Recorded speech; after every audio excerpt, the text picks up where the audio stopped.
Hello, welcome to the training on the Sexual Assault Services Formula Grant Program Annual Progress Reporting Form. This training is intended for SASP Formula Subgrantees. If you are a SASP administrator, there is a separate recording specifically for you available on our website, vawamei.org.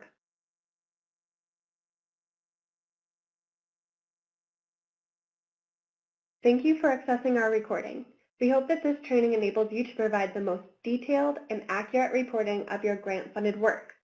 We have a couple of goals for this session, including increasing your understanding of the overall reporting process, letting you know who you should contact if you ever need assistance, introducing you to the resources available to you, and walking you through how to respond to questions on the SASP Annual Subgrantee Reporting Form.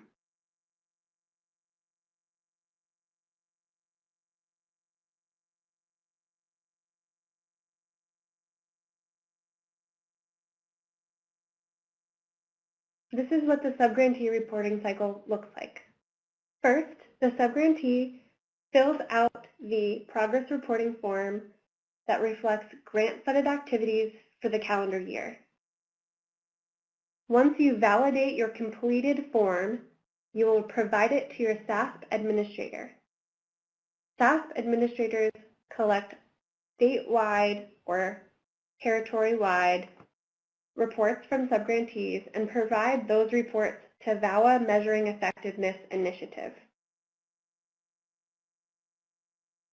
It is our role at VAWA MEI to review the data and the narratives in order to generate reports that are presented to Congress on the effectiveness of OBW programs.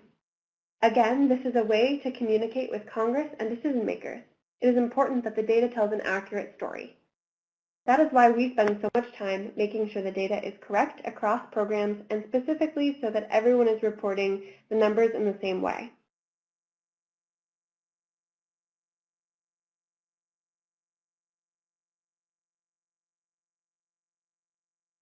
So why does this data matter so much? This report is a grant requirement to report accurate data about the work you are doing with your SASP subgrant funds. It is your opportunity to communicate directly with your SASP administrator and to help OBW share your success stories with Congress and the general public. At VAWA MEI, once we have finished reviewing all of the subgrantee data, we create reports for OBW and send them back to OBW. These reports are also posted to our website.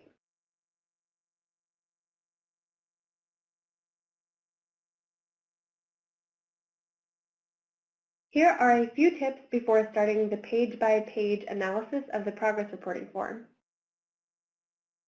Review the SASP self-paced tutorial, especially if you are a new administrator or a staff person training subgrantees or reviewing subgrantee reports, or if you are a new subgrantee. Read the separate instructions that can be downloaded with the progress reporting form. There are many helpful examples there to assist you with filling out the reporting form. There are also question marks next to each question on the progress reporting form, and if you click on a question mark, information from the instructions for SASP Formula Grant Progress Report will pop up to help you fill out the form. You will find these question marks throughout the entire form. Throughout this form, there are other categories listed for many questions. In general, we ask that you use the other category sparingly. If you can find a way to put the information into a category that already exists or that is a close fit, please do so. When we aggregate the data for reports, often items under the other category will not be included on the reports. On the VAWA MEI website, you will be able to find reporting tools, including guides to appropriate and inappropriate others, and what should be included in the listed categories. Following most sections of the form, you will find optional narrative questions. Use these sections to talk about the unique successes of your program. Tell us stories about what a change was observed in a particular activity that you conduct at your agency. Give us information from evaluation and exit interviews with people served by your program, or relate a story of a successful intervention. Try not to use acronyms or abbreviations in your data, If you do use an acronym, please use or provide an explanation in each question where you use that acronym so that it's clear to us and anyone else who reviews your data what you are talking about. And finally, please remember to click on the Validate button on the last page of the reporting form. This will give you the opportunity to correct potential errors and prevent you from having to deal with this at a later time.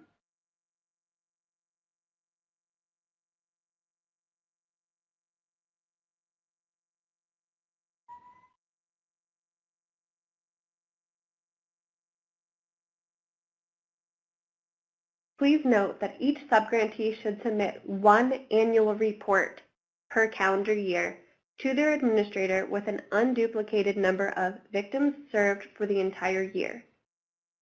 Staff should reflect the number of FTEs for the entire year. Some administrators ask for grantees to provide more frequent reports, but it is expected that only one final report per subgrantee is submitted that reflects the grant-funded activities from the entire calendar year. Please do not submit scanned or handwritten subgrantee forms. SASP subgrantees will submit their form to their administrator electronically, and it is expected that you complete the form electronically. Please validate your form before submitting it to your SASP administrator. It will save you a lot of work in the long run. This form must be submitted to the SASP administrator in your state or territory within 45 days of the end of the annual reporting period, December 31st. This would mean that it would be due on February 15th. However, some SASP administrators set their own due dates for subgrantees, and please follow whatever due date is set by your SASP administrator. Now we will go through the subgrantee reporting form section by section. Throughout the form, if you need more clarification about a specific question, I will remind you that you can click on the question mark icon next to the question, and more instructions or examples will pop up to help you.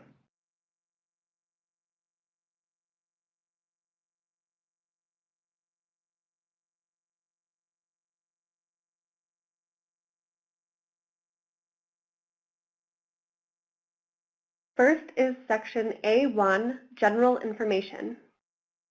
All subgrantees must fill out this section of the form. For question 1, fill in the date you submit your report to your SASP administrator. In question 2, enter the current reporting period, which would be the previous calendar year that you are filling data out for. In question 3, enter the name of the agency or organization that received the subgrant.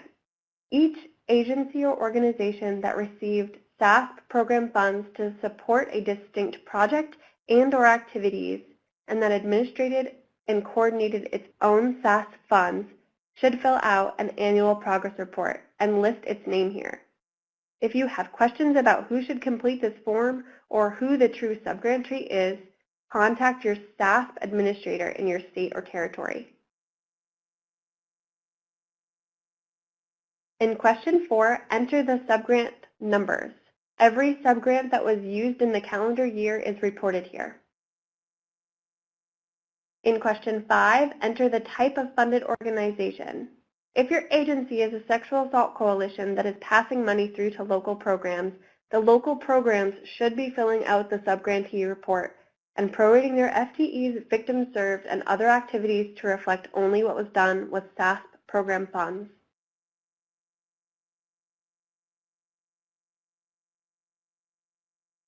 In question 5A, indicate yes or no if the agency is a faith-based organization. In question 5B, indicate yes or no if the funded organization received its subgrant from a state or territory sexual assault coalition. In question 6, enter the point of contact information. This should be the person who is responsible for the day-to-day grant-funded activities. This person should be familiar with this reporting form because this is the person that SASP state administrators will contact if they have questions about what is reported on this form. In question 7, if your agency specifically focuses on serving tribal populations, then the grantee should please list out the specific tribes or nations that the agency is aiming to serve.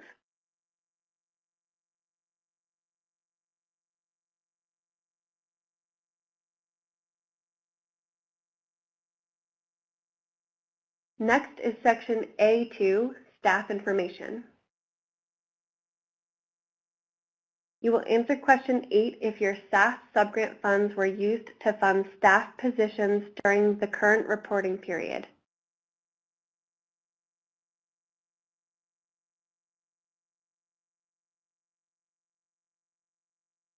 You will report the total number of full-time equivalent, or FTE, staff funded under the SASP subgrant during the current reporting period. Include employees who are part-time or partially grant funded, as well as contractors.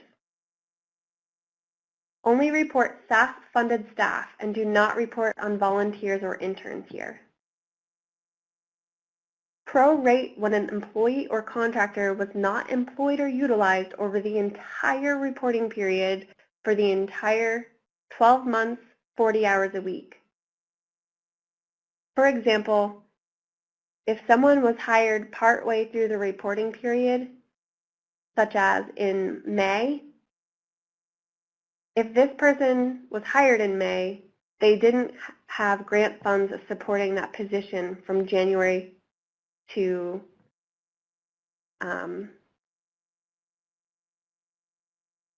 April, that last day of April. So when you're prorating, you're going to only report on the 8 out of 12 months worked from May to December. So the FTE would be 0.66 FTEs if someone was hired in May and worked full-time all the way through the end of the calendar year. Make sure that you round to the second decimal only and do not report percentages.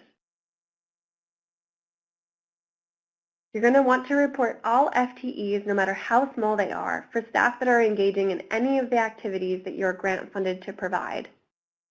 This includes contractors, consultants, part-time, temporary, or overtime staff. If activities are reported, we'll be looking to match those activities up with the appropriate staff at the FTE level.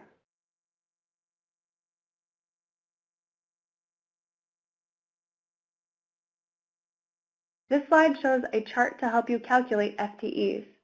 FTEs should be based on the 52-week or 12-month reporting period that is just ending. In 12 months, there are approximately 2,080 working hours, assuming that a full-time position is 40 hours per week.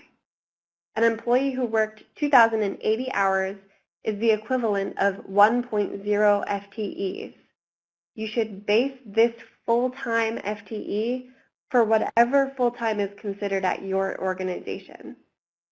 So if your full-time is 37 hours per week instead of 40, then this chart you would want to change to represent 37 hours a week instead of 40 hours a week, equaling 1 FTE.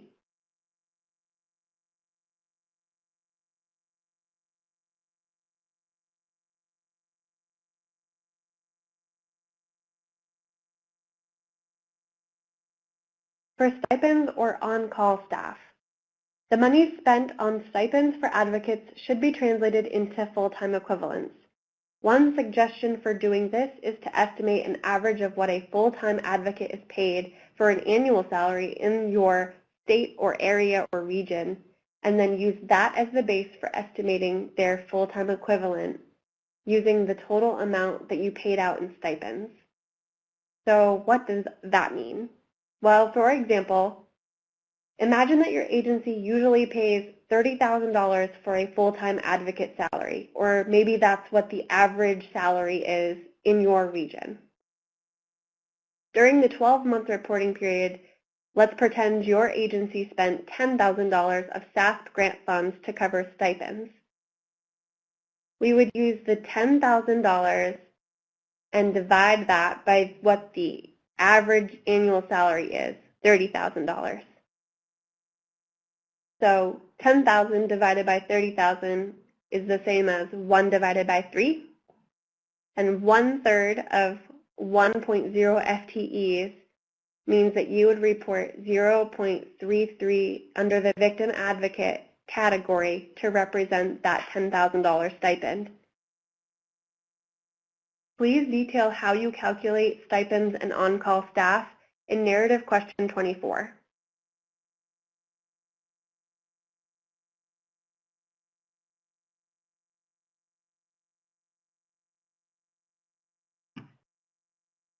So outreach work may encompass outreach to victims and survivors or outreach to other community agencies. But the aim of outreach is to share information about your SASP program funded activities.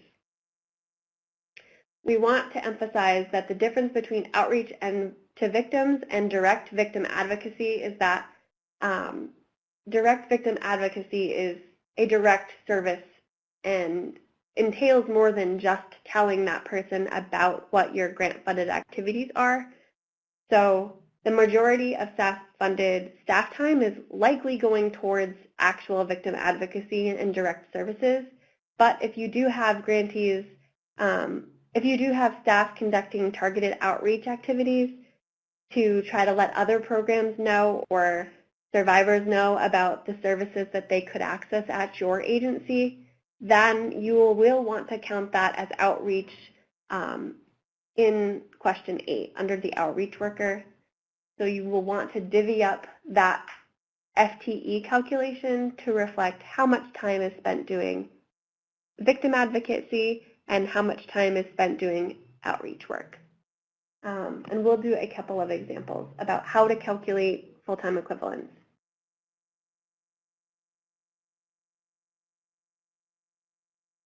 In the other category, if your agency contracts out with another agency for a fixed period of time, for example, to do the work of someone who is grant-funded who is out on maternity leave, so even though that person, that contracted person may technically be a contractor, subgrantees should report the function of that person, what they're being paid to do. So if the contractor has a staff function of providing advocacy, then please report them under the victim advocate category. Or if you contract out for translation services, report that FTE under the translator-interpreter category. So you're not going to want to report temporary employee or contractor in other because that doesn't describe the function of the staff person.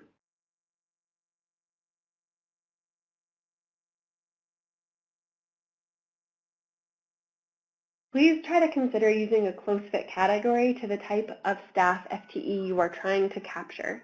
So for example, if your agency has a grant-funded hotline advocate, you may report that under the victim advocate category rather than writing hotline advocate in the other category. And please note that there is a guide to staff others available at our vawamei.org website, and you can use that as a tool while you fill out this reporting form.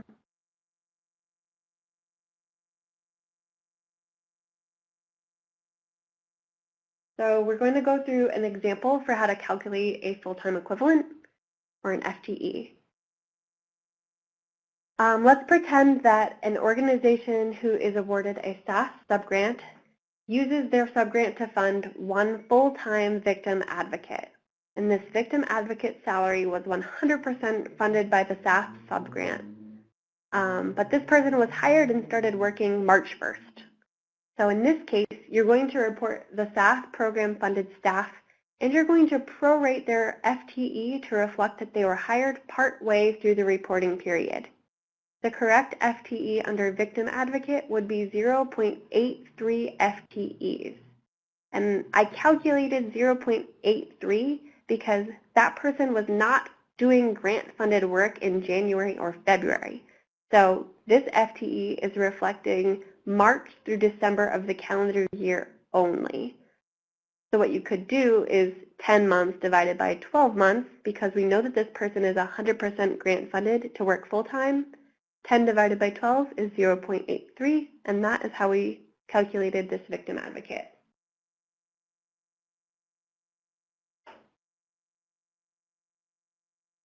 So here's another example.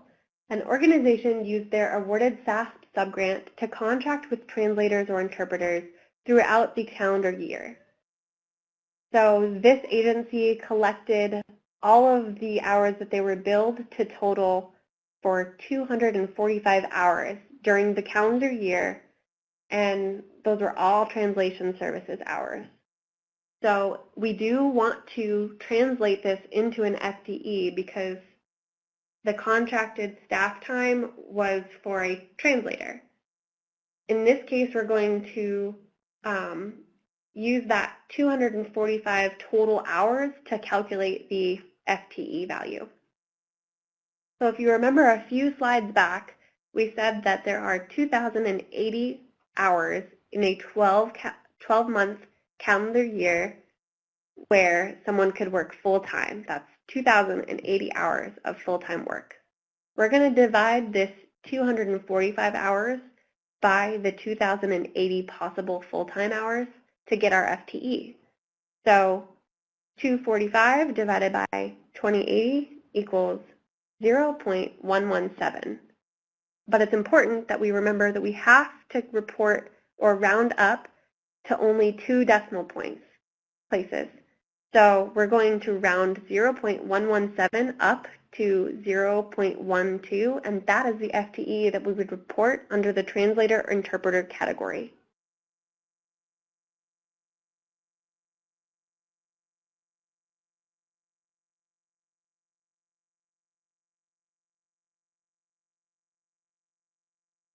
Next is Section B, Statutory Purpose Areas. All grantees must complete this section. You will check off all the purpose areas that apply to your subgrant for the current reporting period.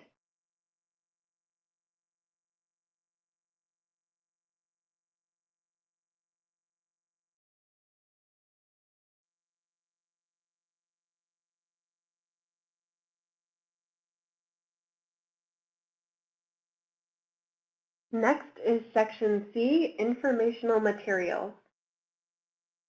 If you use SASP program funds to develop, substantially revise, or distribute informational materials during the current reporting period, you will check yes at the top of this page and you will complete question 10. If you do not use grant funds for this activity, you will click no and continue on to the next section. For the purposes of this form, substantially revised means that significant time was spent revising an existing product. So if you just had a typo that you had to fix, you don't need to say that you revised that product here. So for example, let's pretend that during the current reporting period, if you developed one brochure with subgrant funds or subgrant funded staff and had 1,000 copies made, you would only report 1 in the number of developed or revised column. It's one product. This should represent the unique number of products that were created. The number printed should not be reported under number developed or revised or anywhere else in this question. If you distributed 500 copies of the brochure and report 500 under the number used or distributed column, that is the accurate way to report the number used or distributed. So you maybe printed off 1,000 copies, but you distributed only 500, you'll report the 500 copies under that column. Additionally, do not report that you have printed a product before it has been developed. If it was developed in a language other than English, please indicate that specific language under the Other Languages column. If you developed a product during the current reporting period, but you did not distribute the product during the current reporting period, you would only report under the number of developed or revised column. So you would not report that you distributed it or used it yet. That column would stay empty, and that's okay. You do not have to report that they are planning to distribute 100 copies during the next reporting period. And similarly, if you developed a product in a previous reporting period and the subgrant funds were used to distribute that product during the current reporting period, you will not report it as developed, so that column would stay empty, but you would report the title or topic, the intended audience, the number that were distributed during the current reporting period, and the other languages it might have been translated into or printed in. The OVW program manager will pay particular attention to this as they are monitoring and interested in what products subgrantees are supporting with grant funds.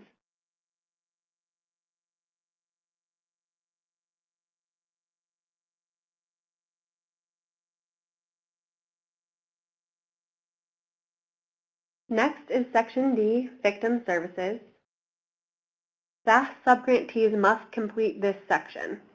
So there is not a yes or no checkbox at the top of it because everyone is expected to complete this section.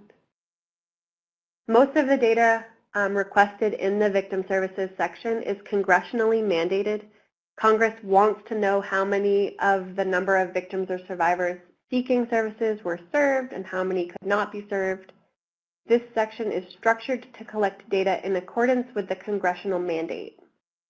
If any information you report in this section, or I'll rephrase, any information that you report in this section will only reflect victims and survivors who sought SASP grant-funded services and any services provided with SASP subgrant funding.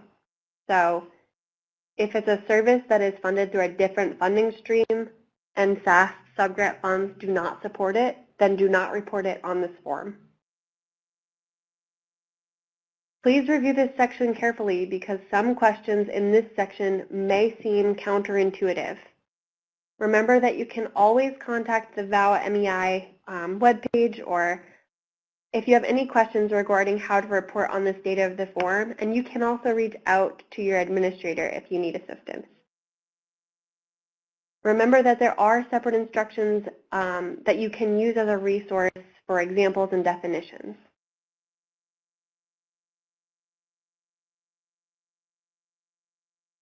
And additionally, subgrantees should not be reporting FTEs for volunteers, but they can report that they're doing grant-funded activities in Section D.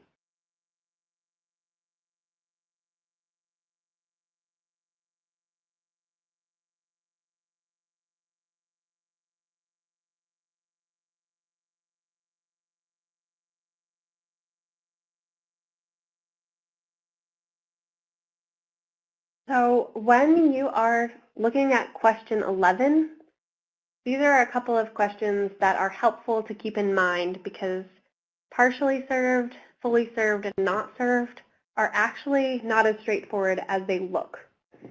So you're going to want to consider what services did the victim accept or request? What services are you SASP grant funded to provide?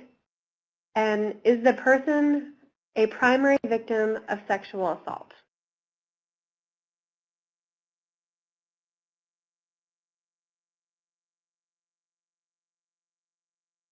These are some definitions for how you will report in question 11, and they can be really helpful to have with you, especially when you're filling out the form for the first time.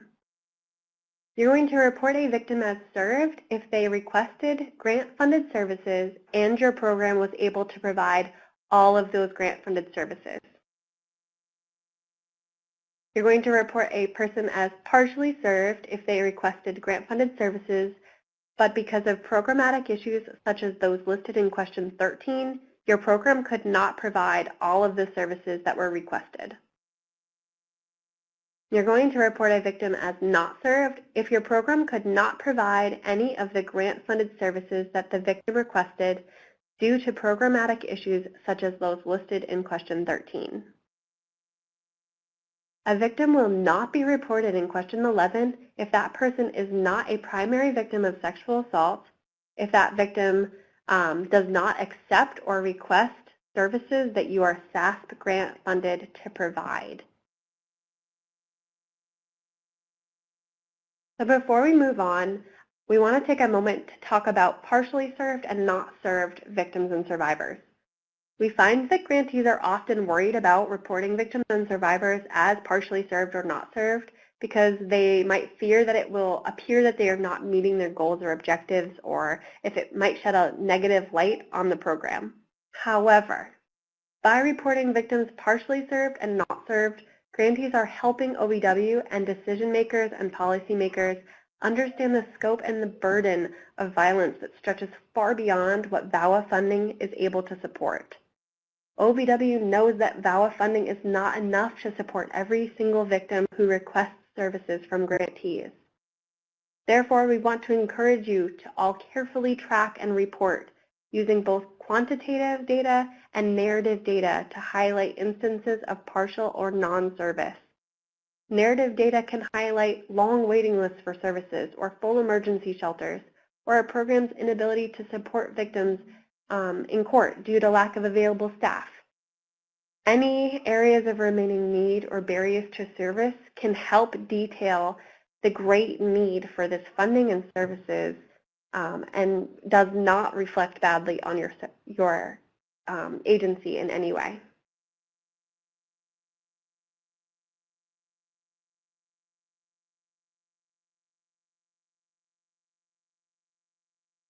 In question 12, this is the place where you will be able to report secondary victims, and these are secondary victims who have received SASP program-funded services during the current reporting period.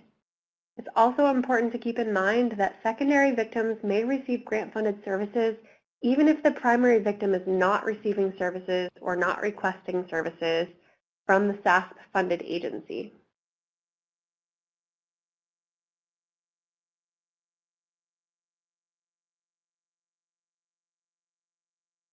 It's important to also remember that you are reporting an unduplicated count of the number of unique people in question 11 and question 12.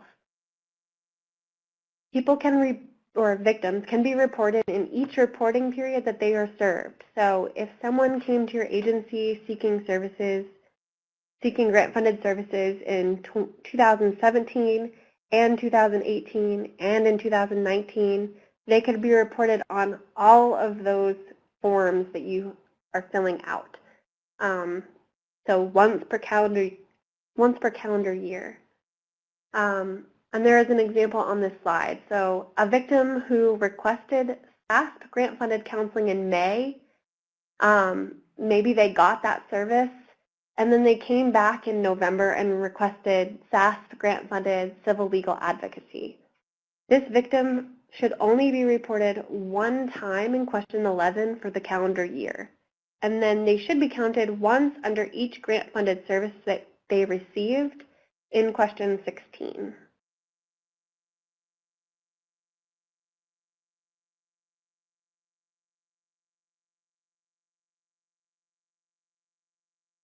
Okay. The next question is question 13. And I see on my slide I accidentally typed question 33 right there, but as you can see in the header and on the form to the right, I meant to type question 13 for the reasons of people being reported as not served or partially served. I apologize for the typo. So in question 13, you're going to check off the reasons for any instances of partially served or not served victims reported in question 11. So following the other reasons for, or the following reasons reported in the other category are actually not appropriate, and they indicate that you might have misunderstood how to report in question 11. So if you are reporting that a victim did not return in the other category for question 13, that is not an appropriate response. For question 13, if your program began to provide a victim with grant-funded services that they requested, and then the victim does not return, or the victim withdraws, or the victim relocates, you would report this person as served in question 11, even if the service was not completed to your agency's standards. And if this If the program did not take any action to remove that victim and the victim removed themselves or stopped showing up, that is reported as served because it is not a programmatic issue that you could not continue to serve them. The question 11 and question 13, you want to think about it as victim choice versus programmatic issues that you were a barrier to serving somebody. If you tried to report victim refused services in the other category, that's also not appropriate here. If your program offers services, usually through outreach, and the victim refuses services or they don't contact you to accept services, you're not going to report that person in question 11. You might report them in the outreach question at the end of the section if that was a grant-funded outreach activity. So if you called a victim and told them all about the services that your program provides and they decline all of those services, you will not report on this person in question 11. If you called and the victim requested and received counseling because of your call, then you will report that person in question 11 and any grant-funded services that they accepted or requested. That's how we distinguish that one. It is also not appropriate to report services were not provided by our program in the other category.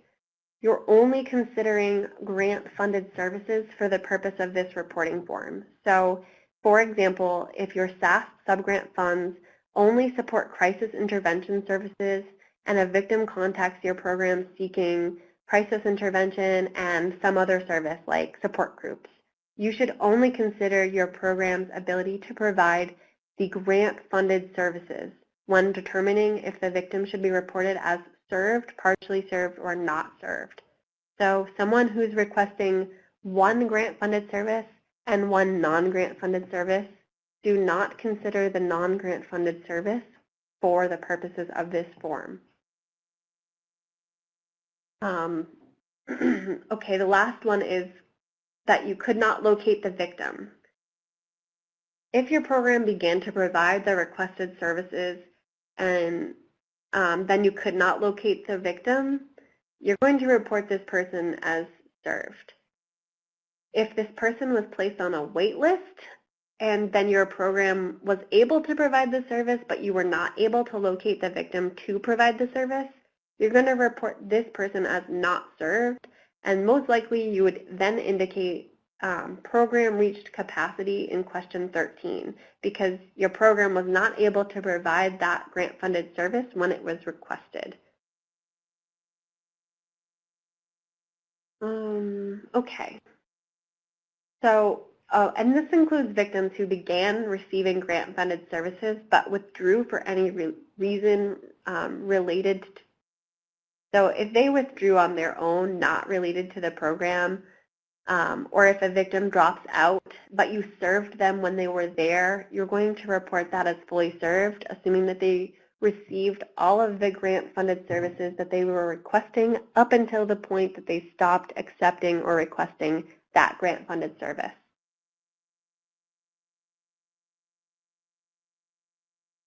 Okay, we're going to do a quick example, a couple examples, I think, actually. So, in example 1, a victim calls your program looking for crisis intervention and support group services.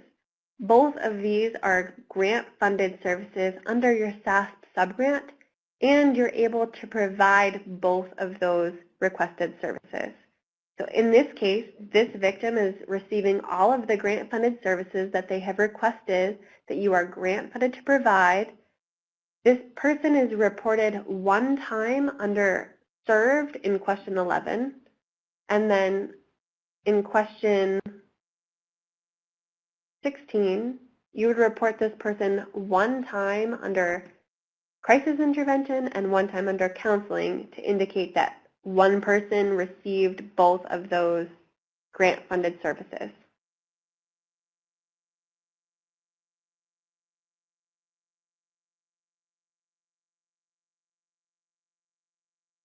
Okay, in our second example, your program offers crisis intervention and transportation under your SASP subgrant.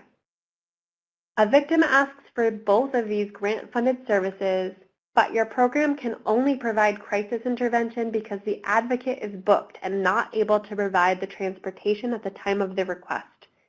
So in this case, this victim received some, but not all, of the grant-funded services that they have requested. This person will be reported as partially served in question 11, and then you will report this person one time under crisis intervention in question 16 because that is the one grant-funded service that they were able to receive. And we're going to go back to question 13 because this person is reported as partially served and we need to indicate why. So we would probably check off program unable to provide services due to limited resources or priority setting. That sufficiently captures that your agency was not able to provide a grant-funded service because the grant-funded staff was booked. There's limited resources available to your agency, and occasionally there are scheduling conflicts that prohibit you from being able to provide all of the services being requested. And that's okay. It's just part of this field. Okay. In our third example, a woman is sexually assaulted and a police officer who responded to the incident has called your program's hotline on behalf of the victim. They request that an advocate accompany her to the hospital for her examination. However, there is no advocate available to do this, and that is a service funded by your SASP subgrant. So in this case, I'll scroll us back up. In this case, your program is not able to provide that grant-funded service that has been requested by a victim, and this victim should be reported as not served in question 11. Then we would go down to question 13 and check off program unable to provide services due to limited resources or priority setting to explain why this victim was not fully served.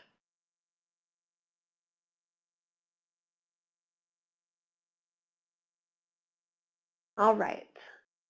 The next question on the form is question 14, which is a place to report demographics of primary victims reported as fully served or partially served in question 11. In the subgrantees should collect this data to the best of their ability. There will be cases in which collecting this data will create a barrier for services for a victim or could violate client confidentiality. The victim's safety and well-being should always be the primary consideration. So if your agency is not able to obtain demographic information for a victim, that's okay. Please report that victim in the unknown categories. Report demographic information for the primary victims only, so you're not reporting secondary victims anywhere else on the form except for question 12. Under the race ethnicity category, subgrantees can indicate all that apply for a victim, so someone might identify as multiple race ethnicity categories, and you can capture them one time under each one of those categories. The total number of the total under the race ethnicity category can be higher than the number of served and partially served because someone can identify as multiple race ethnicities, but it cannot be lower. There needs to be at least one race ethnicity indicated for each person reported as served or partially served. So remember that if you are not able to obtain the demographic information for a victim, they may please use the unknown category to capture that person. For gender and age, the total does actually need to equal the total number of people reported as partially served and fully served. So one age and gender can be selected and needs to be selected per victim who is reported as served or partially served. When you get to the end of the form, and you click the validate button, that validation will let you know if you have forgotten to answer this question or if the totals do not match up, and that will allow you to fix whatever information the validation checker has found. And it will see if you work in the long run if you validate and are able to go back and fix any issues that are highlighted.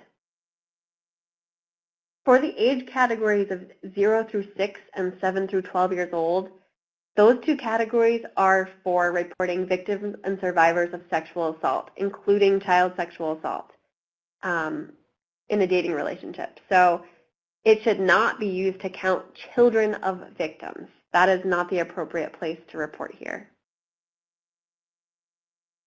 And then for the other demographic categories, you can report the number of people with disabilities and people who are immigrants, refugees, or asylum seekers only to the extent that the agency has learned of those demographics.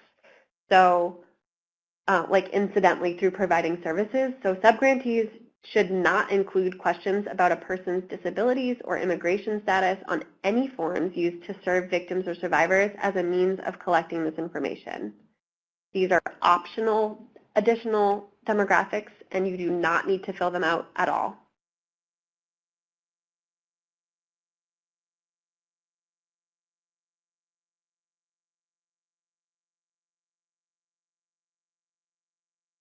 In question 15, I'll switch the slide as well. In question 15, you're going to report the victims or survivors' relationships to the offenders. So if a victim or survivor was victimized by more than one perpetrator, count that victim or survivor in each of the categories that applies. So the total number of relationships needs to be at least equal or higher to the number of people reported as partially served and fully served. So we mean that each victim needs to be reflected in this question at least one time. But there is that unknown category again. So you can indicate relationship unknown if you're not able to capture this information, or if the victim or survivor does not want to disclose this information, that's okay. Just report on them in the unknown category. So for example, if you reported 50 victims or survivors as served and partially served in question 11, then there should be at least 50 relationships reported in this question. But again, this should not be a barrier to service provision, so utilize the relationship unknown category if necessary.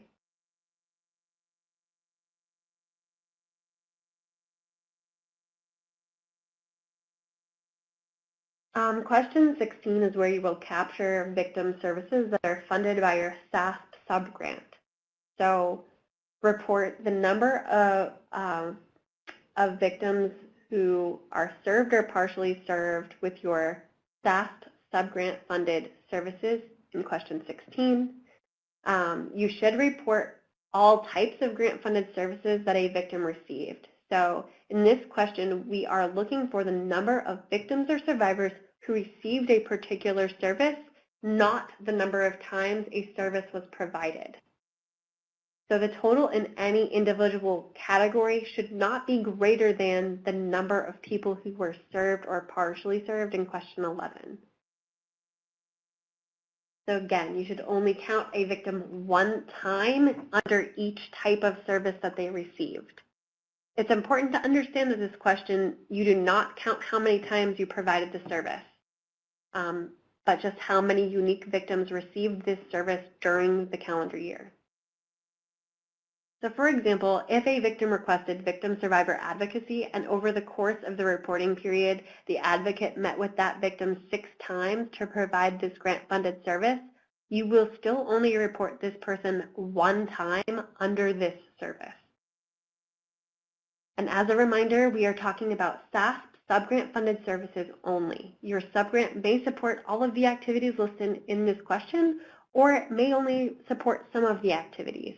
But make sure that you do not report on activities that are not grant-funded here. So if you have a different funding stream for employment counseling services, then you wouldn't report on those services here because you're only considering what your SASP subgrant funds are used for.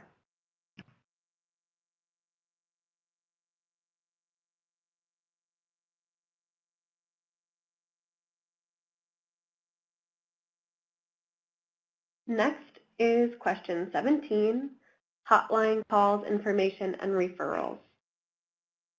So many subgrantees incorrectly report agency-wide totals here. If grant-funded staff are answering the hotline or supervising volunteers who answer the hotline, then please report all hotline calls handled by the grant-funded staff or the volunteers that they supervise. If grant funds support a portion of the hotline budget, you need to prorate the agency total hotline calls to reflect what portion or percent is supported by SASP grant funds. So if you have 1 out of the 3 people on the hotline staff who are supported by SASP grant funds, then you would report only 1/3 of the agency-wide totals of the hotline calls, because only 1 out of the 3 staff are grant funded. And then the other example would be that if 10% of your hotline budget is supported by SASP grant funds, then 10% of your agency's total hotline calls would be reported here. Because the aim is to prorate to reflect only what SASP grant funds are really able to support. You could also report the total number of hotline calls in a narrative question if you are really excited and proud about how many hotline calls your agency is able to take and service, but make sure that's a narrative only. Question 17 needs to really only reflect what SASP grant funds are able to support.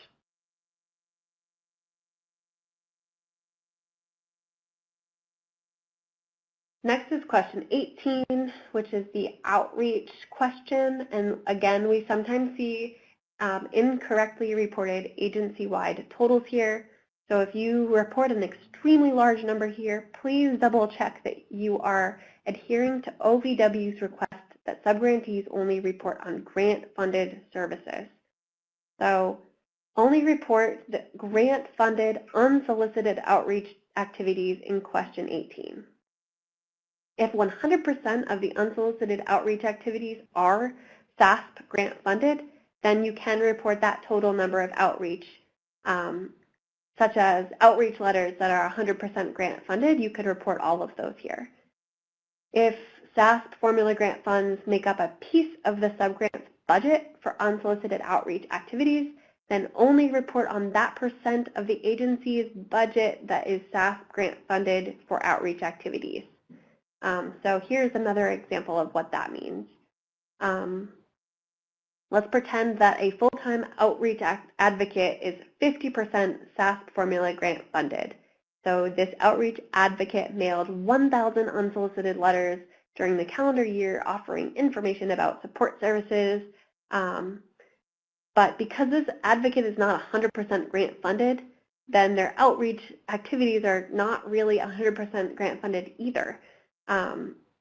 So the advocate is 50% grant funded, and we're going to prorate the number of unsolicited outreach activities they conduct to 50% to report on this report. So instead of reporting all 1,000 unsolicited letters that person was able to send out, we're going to report 500 of them in question 18 to reflect and prorate down to what SASP formula grant funds were able to support.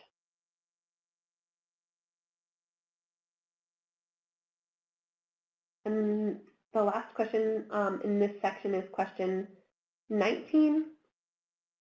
You're going to report the total number of requests received for temporary and final protection orders and the total number of granted temporary and final protection orders. But it's important to remember that this is again only asking for what was supported by SASP subgrant funded service staff.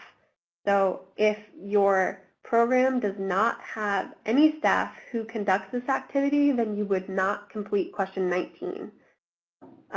Or similar to the previous example, if you have a part-time or partially funded staff person who conducts this activity supporting victims with obtaining protection or restraining orders, you would want to prorate down the total to reflect that person's grant-funded staff time and grant-funded activities. And there is the optional additional narrative information question 20. Absolutely, we encourage all grantees to fill this out with any details about your program. You can brag about how amazing your program is and all of the grant-funded activities that you do are in this question. You can highlight any data points that you had difficulty calculating, or really anything here that you find pertinent to detail. It's appreciated extra information that gives the report more of a story.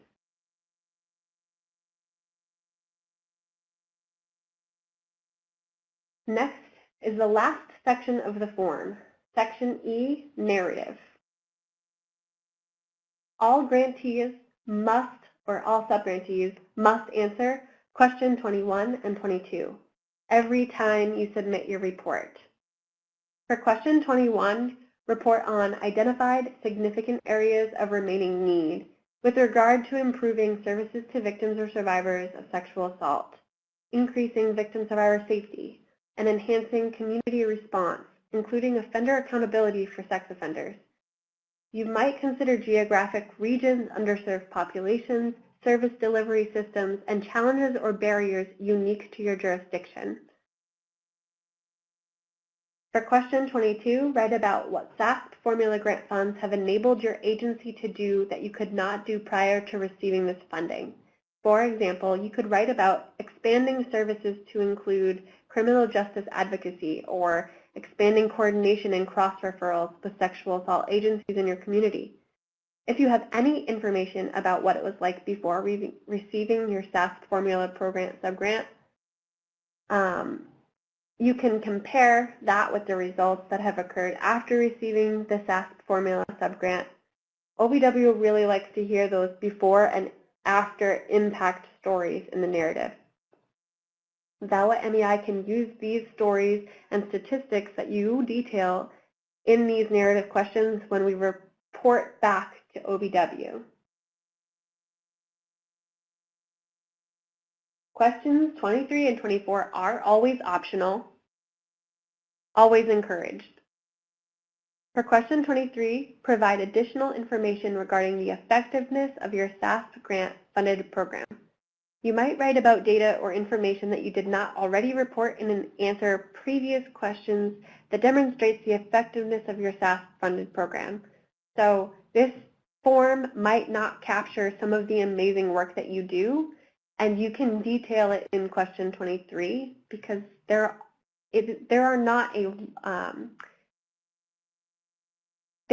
are a lot of questions on the form, but it's absolutely possible that the work that you are grant funded to do is not reflected in one of those questions.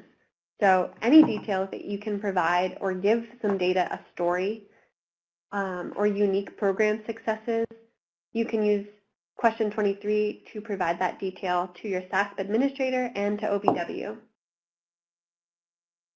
For question 24, provide any additional information that you would like OVW, your state administrator, or VAWA MEI to know about the data that you have submitted.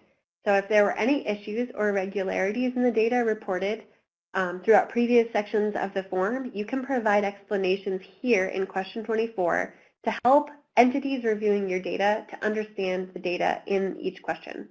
So for example, if your computer crashed and you lost your data, or if a person that previously filled out the subgrant form left during the current reporting period and your agency is not able to obtain some data, you want to indicate those kinds of information in this narrative question. You can also indicate how you calculated staff FTEs in question 24, so that there are no questions about your FTEs. And you can use question 24 to indicate how you calculate prorating, hotline calls, outreach, or referrals. Anything about prorating that you want to make sure is captured in writing, you can include that in question 24 as well.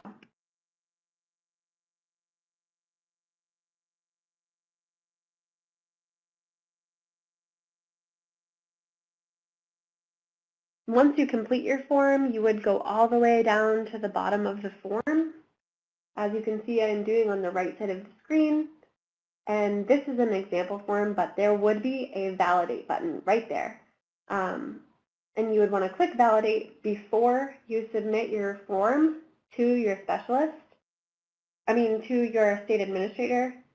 It'll help find any questions you might have accidentally missed, or if you accidentally mistyped a number, like say you meant to type 10 victims and you accidentally typed that you had 100 females served, that extra 0 would be caught when you validate your form. That is the end of the reporting form. On the left, this slide tells you what resources you can access at our website. If you need any additional support, this closed caption recording is available for SASP subgrantees on our website. There is a guide to staff categories and a guide to victim service categories. There's also a victim services correction form if ever you are asked by your state administrator to correct your victim services section. There are frequently asked questions available on our website, and there is also a way to contact us directly through the website if you have any questions about anything on the reporting form. And that brings us to our final slide for this recording. If you have any questions as you're filling out your reporting form, please feel free to call or email either VAW at MEI, your program specialist, or GMS, although I don't think that you would need to reach out to GMS. So you might ignore that contact information, but definitely be in touch with and find out who your state administrator is so that they can support you if you have any questions about completing your form on time. And thank you so much for accessing our recording. I really hope that it's been helpful. If you have any questions or if something was unclear through the recording, please feel free to reach out with your questions. We love helping people with these forms. We know that they can be confusing. So if you're new to this, it's okay to ask questions. I wish you the best of luck with completing your reporting form. Thank you.